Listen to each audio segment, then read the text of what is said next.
Good morning, welcome. I'm Brenton Simons, President and CEO of New England Historic Genealogical Society, the nation's founding genealogical institution, and AmericanAncestors.org, our award-winning online experience. Established 171 years ago to help Americans of all backgrounds discover their ancestry and preserve their heritage, today we serve more than 225,000 members through our American Ancestors website with 1.3 billion searchable records. We also serve the public through our world-class library and research center located in this building, with 28 million manuscript items, more than 200,000 printed volumes, and we are the publisher of numerous books and periodicals. I am most especially proud of our expert team of genealogists, the finest in the world, some of whom you will meet shortly. We are very honored today to be joined by Bishop Robert Reed, from whom you will hear in just a few moments, as well as our Vice President Ryan Woods, as we launch an historic multi-year collaboration with the Archdiocese of Boston. I am delighted to announce we will develop the largest collection of American Catholic genealogical records online.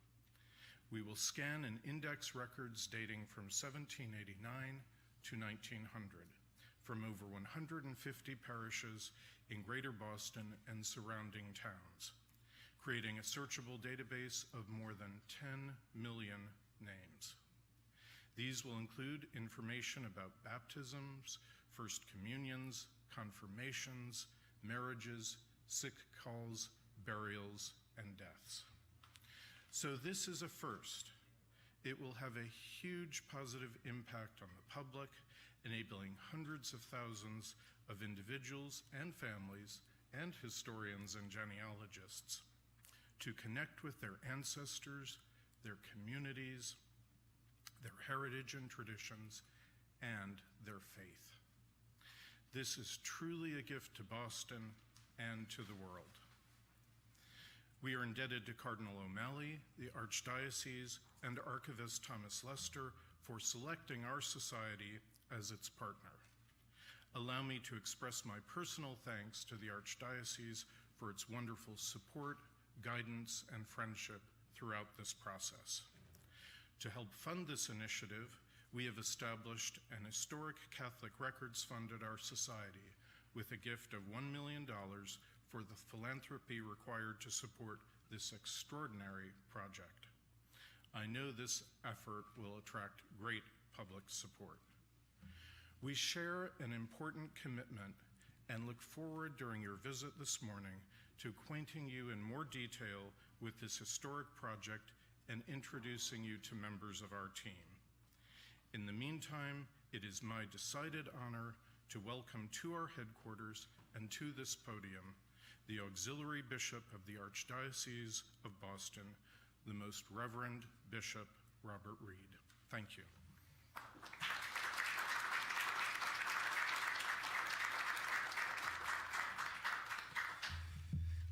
Good morning, everyone. Thank you for your kind introduction, and it's great to be here in this actually historic building, this beautiful room, together to really begin something that was begun a number of years ago, but will be of incredible value to people, including everyone in this room.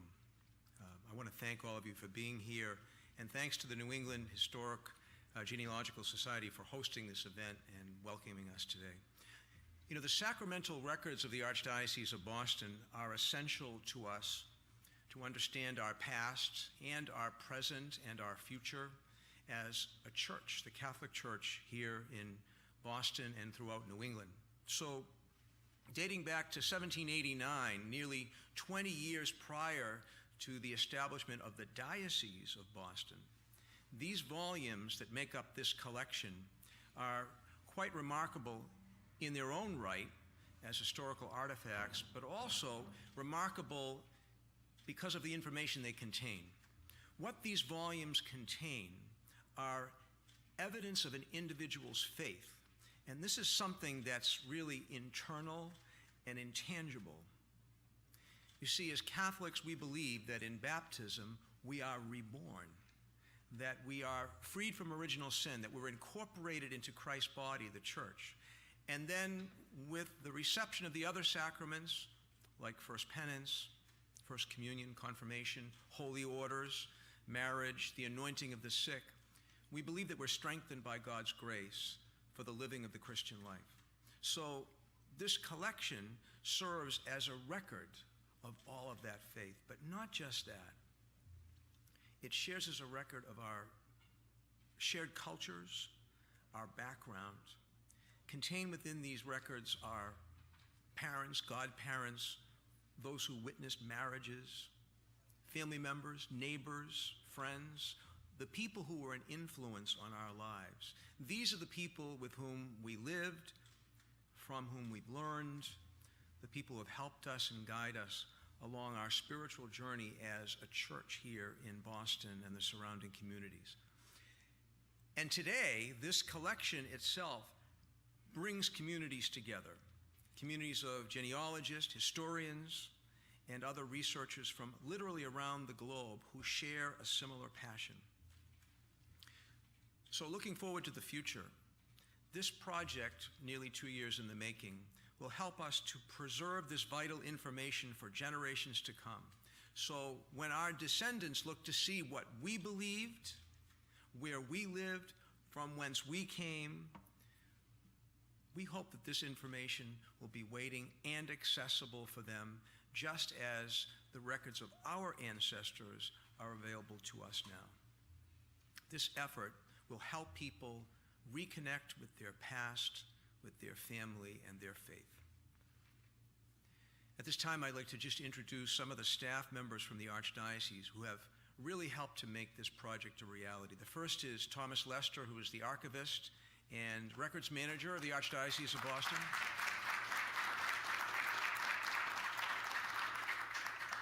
Also, Anastasia Morabito. Stacia is our website and social media coordinator. I'd also like to recognize Mr. Terry Donlin, who is the communications manager for the Archdiocese, who's been very helpful as well. Additionally, I want you to know that Cardinal Sean O'Malley, who was unable to be with us here today, sends his sincere best wishes, and he is very, very grateful that we have all become involved in this project. He knows the depth of what this means for people today and in the future. I'd also like to sincerely thank the staff here at NEHGS, because from the very beginning of our discussions, they have showed a great enthusiasm for helping us to preserve the history of the Archdiocese of Boston and to make these records accessible to researchers from around the world. Those researchers would not be able to see these pages for themselves without this effort. Without your help here, a project like this would not be possible, and so for that, we are truly grateful. And again, thanks to all of you for your interest and for being with us here today.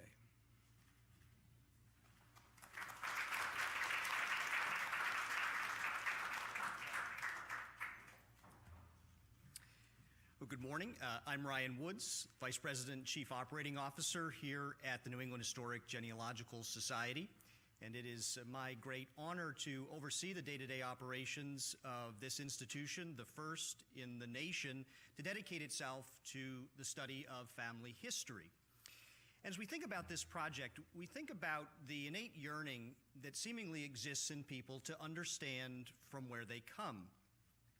Whether one is reflecting solely on the past or contemplating one's forebearers' impact on the present and future, here at the New England Historic Genealogical Society, we seek to give light to those opportunities that provide for discovery, understanding, and pleasure for people who are looking for the context of their heritage.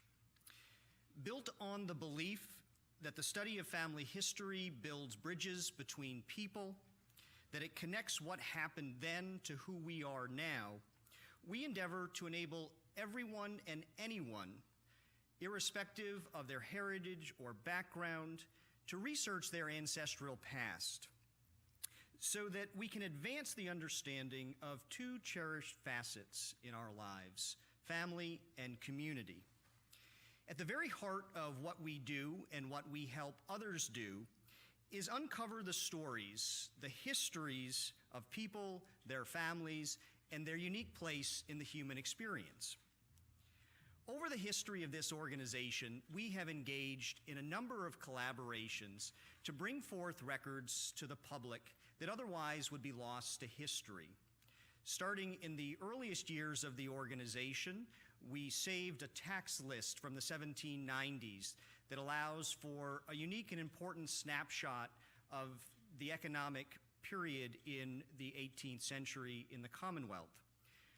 In the early 19th century, we worked with cities and towns across Massachusetts to transcribe and publish birth, marriage, and death records dating to the 1620s that otherwise would be lost to history due to time and the elements.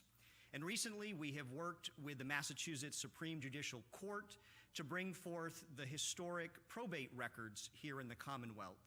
And now, a historic collaboration with the Archdiocese of Boston. Our institution has three aims in its purpose: to educate, inspire, and connect people.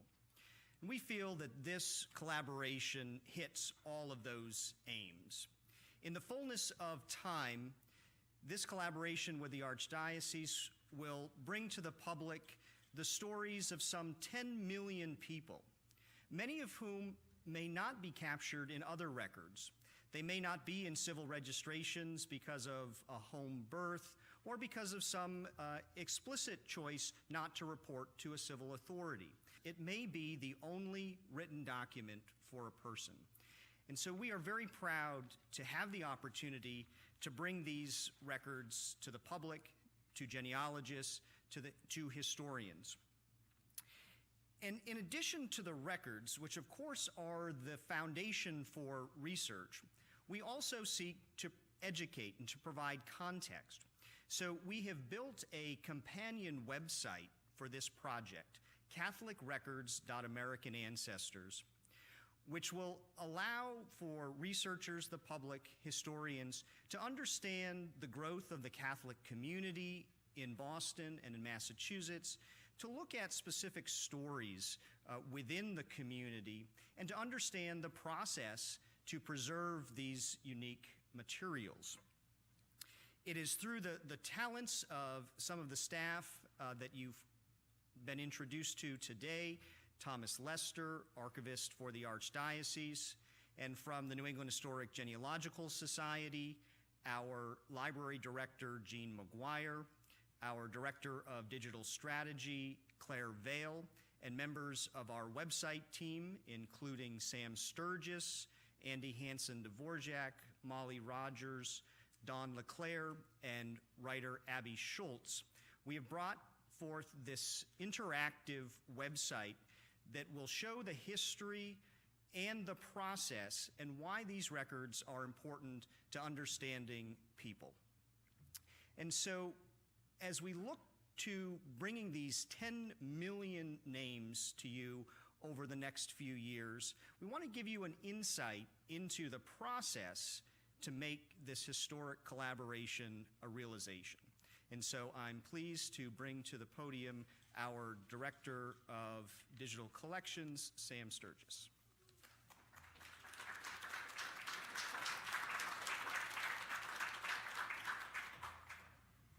Good morning and welcome.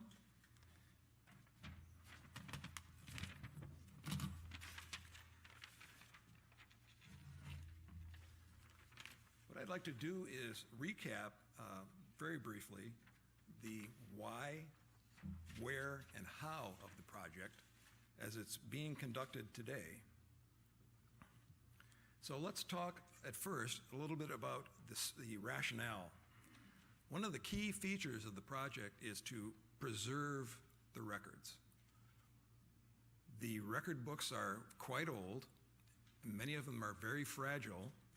A number of them are already damaged, and the goal is to stop using the books and start using online versions. So Paper to pixels is what our website is referring to this as. The convenience is also a very important aspect because currently, to view these records, you either have to visit the archives in Braintree, or you have to contact Thomas Lester, or one of his assistants to attempt to find the records and forward them to you. So once this project is underway, which it is now, that's no longer going to be necessary, at least for the records that we're currently dealing with. And of course, related to that convenience is the accessibility, or in some regards, the discoverability of the records. NEHDS is very interested in the study of family history, and we are very interested in making records available. So it's a very key point for us. So let's talk about the scope of the project. The project is starting with the oldest parishes in Boston at least, and we're going to move forward in time. The oldest parishes are the ones with the most fragile records and the records that are in general hardest to find. So right now today, online at this very minute, the current collection has records from the 4 oldest Boston parishes and 1 mission which was established in Providence, Rhode Island. We're going to be dealing with pre-1901 records, that is records up to December 31st, 1900, from parishes in the Archdiocese of Boston. Now, what I didn't realize early in the game is that the Archdiocese encompasses 288 parishes total. There will be 154 parishes covered in this collection. And it's not only within Boston, it reaches as far north as Newburyport, all the way down south to Middleborough and west to Marlborough. And I think we've heard quite a lot about why that's an important project, because one key thing is that the records that we're talking about here pertain to individuals who are typically not well documented for reasons that Ryan explained earlier. There are early immigrants of Irish descent, for example, for the Holy Cross Parish, German descent, Holy Trinity, French Canadian, Our Lady of Victories, and Italian, in this case, Sacred Heart, which is being worked on currently and will be available very soon. The other important thing is that many of the records, if not most of the records, include witnesses to the event, including not only witnesses at marriages, but godparents at baptisms. And the final important part is that in Boston, at least, records earlier than 1850 are extremely hard to find. Some would even say almost non-existent. So, digitizing the records. You can occasionally hear the word digitization and ask yourself, what does that actually mean? Well, at least in the terms of NEHDS parlance, we see it as a 2-step process. The first step being creating digital images of each page of a volume. And these are essentially digital photographs. Once we have digital images of those volumes, we can go ahead and index the names that we see within the records. Now, we've also mentioned that because of the large number of records involved, the project is going to take several years to complete. And we find that we can scan the record books a lot faster than we can index them. So for that reason, we are making the browsable volumes available as the pages are scanned. So how do you use this browsable collection? What does browsable mean? Well, what it means is that you can basically look at the pages of the record volumes.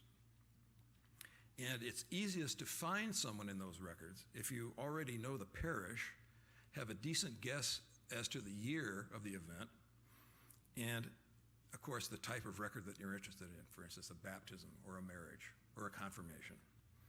And there are 3 basic issues when dealing with these records.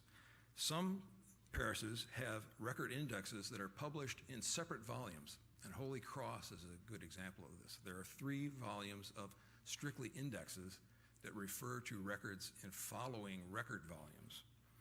Then there are record indexes that are published within a volume, And the third is the ever-popular unindexed records, which are definitely a challenge. So what I'd like to do is give a brief introduction to finding these records on the website. And since I developed this slide, we have developed easier methods of getting here. But if you're familiar with our website, you can click on the Browse button, and a menu will descend, and you can click on Databases below that. And an important thing to notice here is that up at the top of the screen, you can see that I am logged in as a guest member of NEHGS. You have to be a guest member of NEHGS to view these records. It's a free membership. It takes about 2 or 3 minutes to sign up. There are no credit cards involved in the process. But once you have a login key, then you can go ahead and look for the database. What I've done here is I've now gone to our database browse page that I got to from the previous screen. I've typed in the word Catholic as a search term, and I've hit the Go button. With that Catholic filter, I can see that the first collection that comes up is the Archdiocese collection. If I click on the little camera icon next to the name, I'll see a screen, if I am not logged in, that says, oh, you have to log in. Go and create yourself if you're not already a member and not already a guest member, go and create yourself at least a guest membership. We'd be very happy to have you become a member, but at least create the guest membership, and that will allow you to get into the first part of the record collection. Here what we're looking at is the first index volume for Holy Cross, 345 pages, all of index. Now, what I've done is to click on the little down arrow in the volume menu above, and what you see below is a whole list of all the volumes that are currently online. There are about 45 volumes at this point. So, a question that occurs rather soon in the game is, how do you actually find somebody here? So what I'll do is I'll say, I'm interested in a person named William Abernethy, whom I'm guessing was born between 1822 and 1852, which happens to be the exact volume I've selected. How lucky I am. And I think that they were probably baptized at the Holy Cross Parish. So what we have here is I've zoomed in on this page using my mouse controls, and I can see that there are 3 forms or records in the volume. The first is baptisms, then we have marriages indexed by the groom's last name, and then marriages indexed by the bride's last name. And since I'm looking for a baptism record of someone whose last name starts with A, I can see that what I want to look at is the index pages between page 1 and page 3. So what I will do is I will type in a 1 in the page field in the upper right, and lo and behold, I found William Abernethy.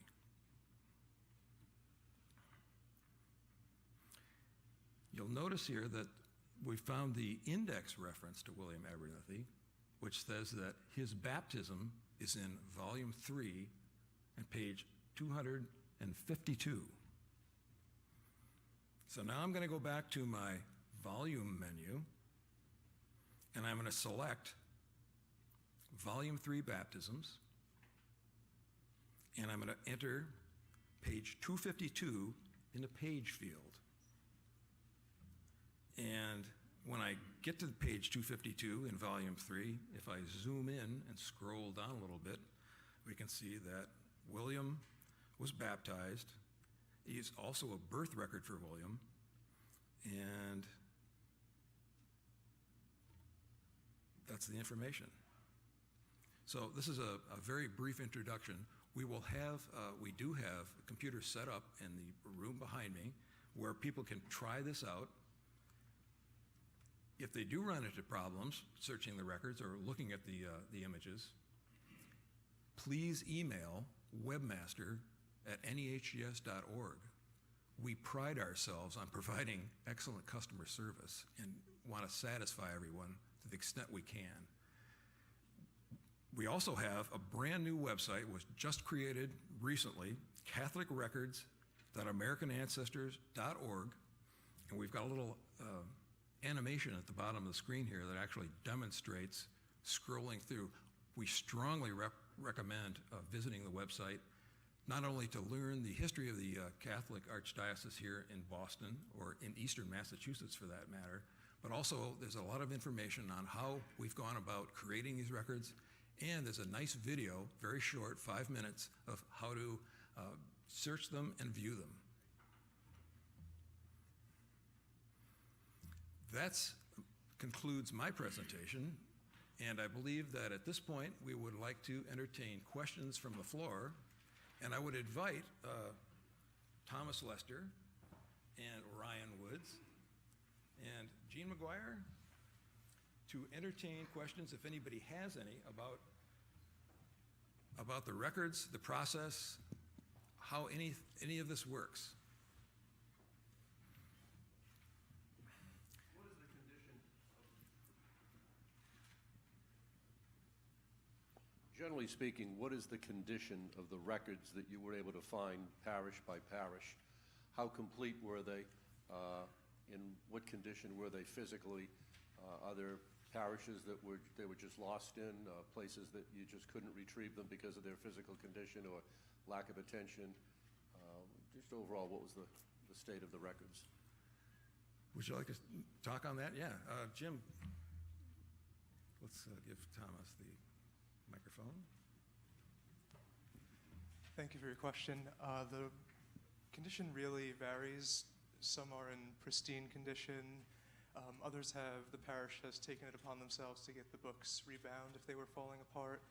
But there are a significant number which there are problems such as covers disintegrating, the pages get brittle with time, or the ink fades. So that's part of this project has actually been making sure those volumes are restored at least partially and kept safe on the shelves. We also run into some issues where the parishes try to repair them themselves with duct tape and electrical tape and those sorts of things, which ends up hurting the book in the long run. So unfortunately, many of the volumes are in fairly poor shape, but we're working to fix those over time. Do the records exist in two different places? For example, do the records exist in the parish itself, and then another copy of that is in Braintree and in the Archdiocese? The records exist in both places, but there is only one copy of each volume. The archive is working to finish collecting all of the records from closed parishes and those from open parishes dating to 1940 and earlier. The 1940 date, for those of you who are into genealogy, that is the most recent U.S. Census that is available, so we let people access our records up until that year as well. And then anything beyond that is kept at the parish office for office use.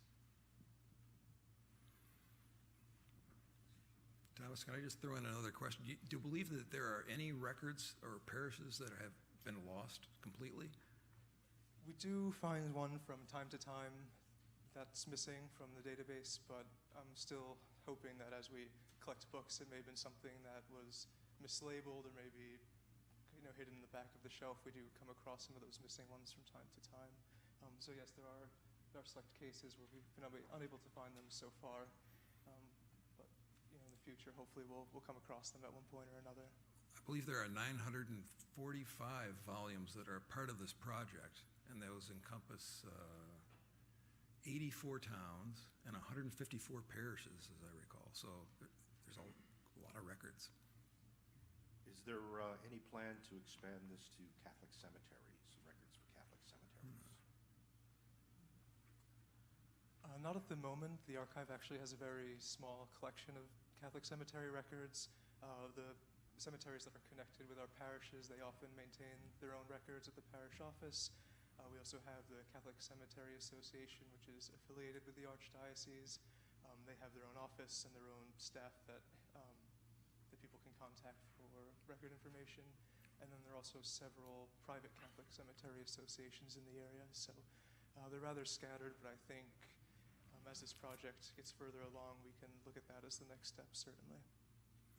There is a study group, an Irish study group called Tiara, who's very interested in publishing photographs of at least gravestones that have the place of origin of Irish people, which is one of the key things to try and discover if you have Irish ancestors. Where were they from?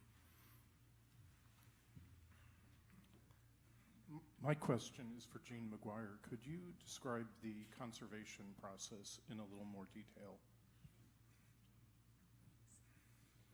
Yes, so as Thomas mentioned, some of the volumes are in a state of disrepair. We have one example in the back to show you today where the cover is coming off completely. Sometimes they're tied up, pages are loose, and we really don't want to scan them in that state because we don't want the pages moving around a lot, getting damaged.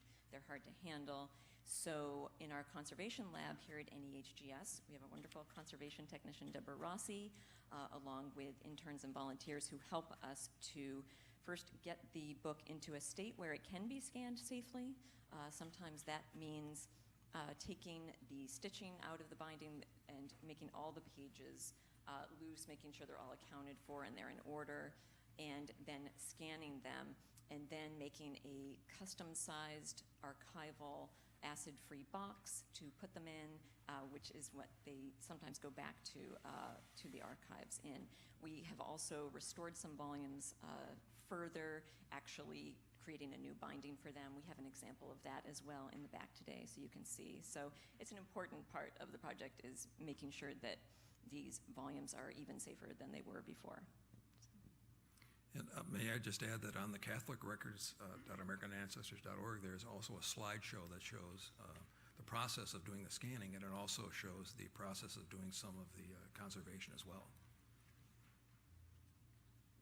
Can you talk about how the conversation started to do this project? Like, who talked to who, and what were the early conversations like, and what were some of the reasons you wanted to endeavor to do this? This was a very exciting moment. I'm very happy to talk about this.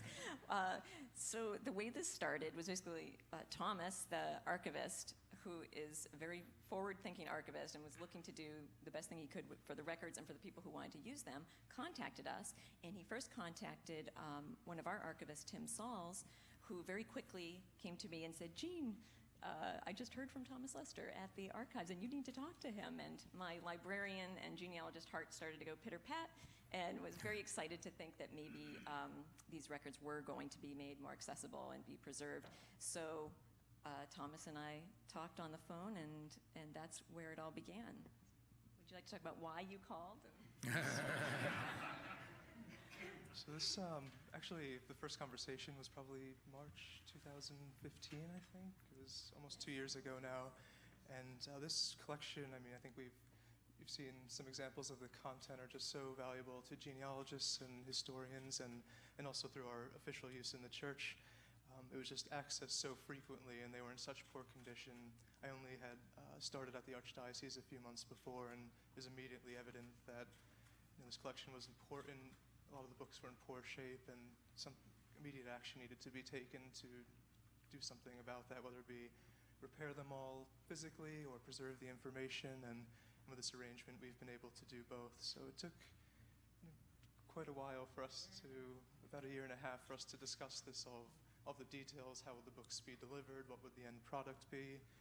On our end, we wanted to decide what would be the best cutoff date, so we decided on making everything dated to 1900 and earlier available.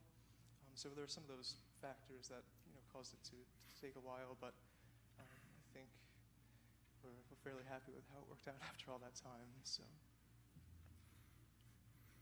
let me just add that we being NEHGS had inquired on a number of other occasions, earlier occasions, if the Archdiocese would be interested, and the answer was, well, we would, but let's delay it for a while. And then Thomas appeared on scene. Thank you, Thomas. Question for you. While this is new to Boston, Boston Archdiocese, it's not uncommon with a lot of other dioceses. How does this compare to, say, I don't know if I'm pronouncing it right, the Druin collection in Canada? Yeah, the Druin. Jean, would you like to take a shot at that? Right, well, those are French-Canadian, as you say, so those are not American records, and the Drouin collection is very helpful because in French-Canadian research, you actually have records of maiden names for women, and that's why the Drouin collection is so particularly useful. I won't bore you too much with that, but that they are Catholic records, and so the connection that can be made is that a lot of French Canadians came down to New England, especially to work in the mills. So as people are working their way backwards, they'll now have something perhaps before they get to Drouin. They'll maybe be starting with Archdiocese of Boston records. So the French Canadians are largely represented in this. And this project, it should be noted, includes places like Lowell and Lawrence, where there were large settlements of French Canadians. So there's a definite connection between the two. In terms of working with them, if you're familiar with working with that, it's going to be kind of similar. That's certainly, so from the user's perspective, it should be relatively easy, it may perhaps even easier for people to use these records. They don't necessarily have to be familiar with, have a deep familiarity with the language. We're trying to make that part transparent to them so that once searching becomes available on the site, they'll be able to search for the name as they know it and find a record. And then they can see an image of the original record, which will be in the original language, which is sometimes French in these records. Some of the priests did record these in French. So they'll be able to see that, but they won't necessarily have to know all that as they go to search.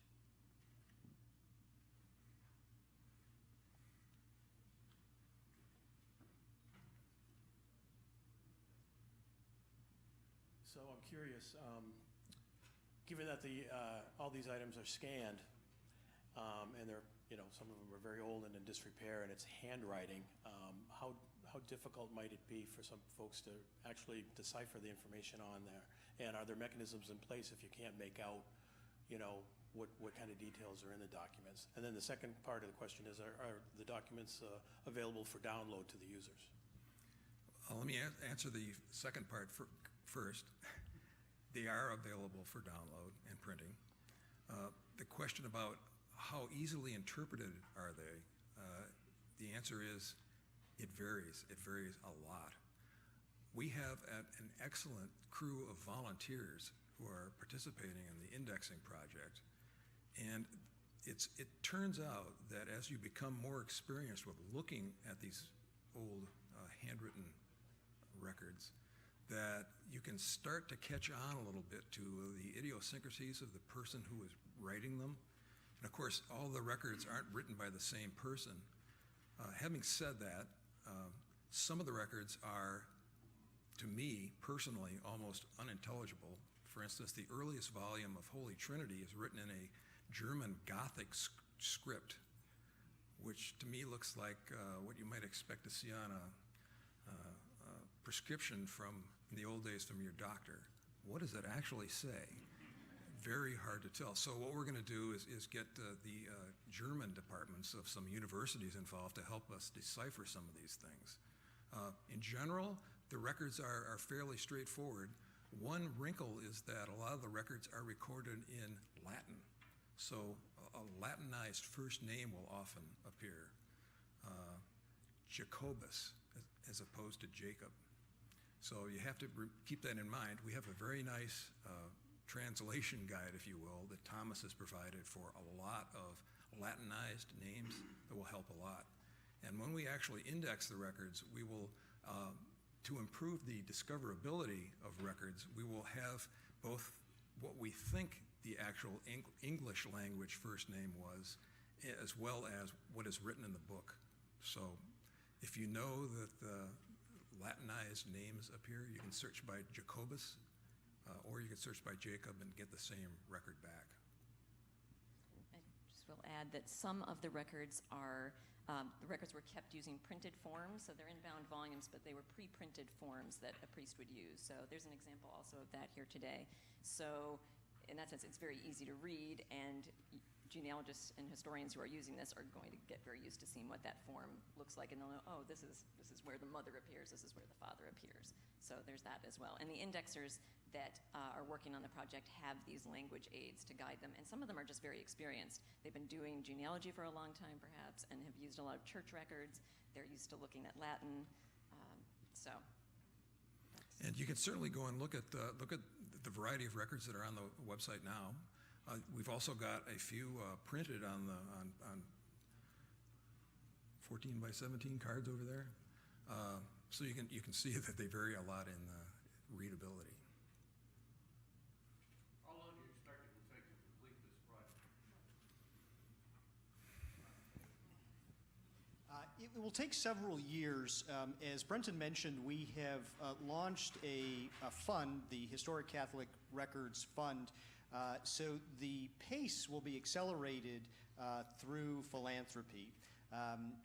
So the short number here is in the 3+ year range. If we have sufficient support, as you've seen, we have a number of volumes that have already been scanned, and the indexing is well underway. So our ability to leverage technology and vendors to help with this process will be really funded through philanthropy, and that will speed up the process significantly. How much money have you raised so far, and what is your goal? So our goal is $1 million for this project, and we have received some philanthropic support, and we've also, for the time being, incorporated this into our operating budget, really as an indication of how important this collection is. To give a sense of the scope, this collection, in the fullness of time, will cover approximately the same number of names that are in our civil registration collection for Massachusetts. So it is a very large collection, and as noted earlier, it includes material that otherwise is not accessible in the civil registration material that we currently have online. So because of that, we have really made this a priority, and so we hope to fund this with philanthropic support, but have also made the commitment to put our operating resources behind this in the medium-term future.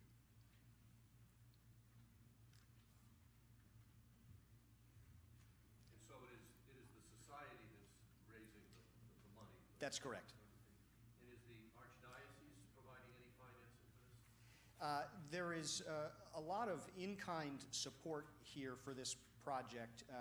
Certainly, the providing of the records is a major part of this partnership, and the expertise that Thomas has provided in creating the resources, particularly in the companion website and such. So it is a collaborative effort that will, when the funds are raised and this material comes online, we will all benefit from the partnership. Essentially, it's going to depend on philanthropic help. That will, the speed will depend on philanthropy. We are fully committed to making this happen. As say, the timeline will just be dependent on how we do with our Historic Catholic Records Fund. Will you be relying on volunteers to do the indexing, much like with the 1940 census society? We do have a dedicated corps of volunteers, which is how we get much of the work done. The 1.3 billion records we already have online, much of that over the years has been the result of dedicated volunteers. Our civil registration project is brought forth much that same way. And so we also have vendors that are helping us with this project, but it is really a staff and volunteer-led effort.